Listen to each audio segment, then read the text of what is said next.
Hello, I'm Amelia Earhart, and I would like to tell you about myself.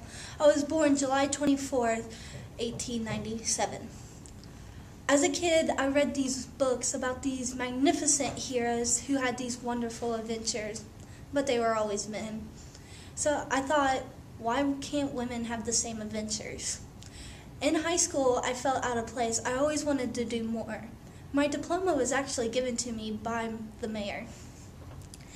During college, the war started, and I became the secretary of my campus's Red Cross chapter.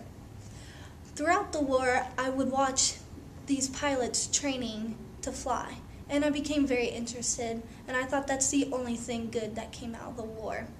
And my husband, George.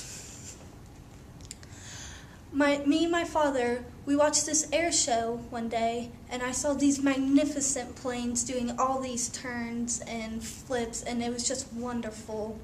And I knew I wanted to be a pilot.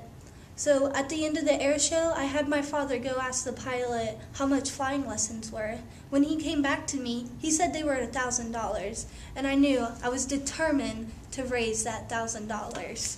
So one day I had a gentleman, I'm sorry, I'm bad at these picture shows.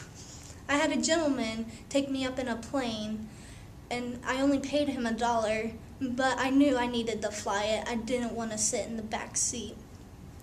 My first plane on my 25th birthday was the Kenner Canary. It was a beauty, and I loved flying. I was a natural at it, even though my first landing was very poor, but they said it was alright, but I knew it was poor. My first record, it was an altitude record, and it was 14,000 feet, and it was the highest for women. But now my new goal is for not just women, but for everyone, and it's flying across the world along the equator, never done by anyone else. And I, Amelia Earhart, will. Well, it's time for me to go. Time for me to say goodbye, and time for me to fly.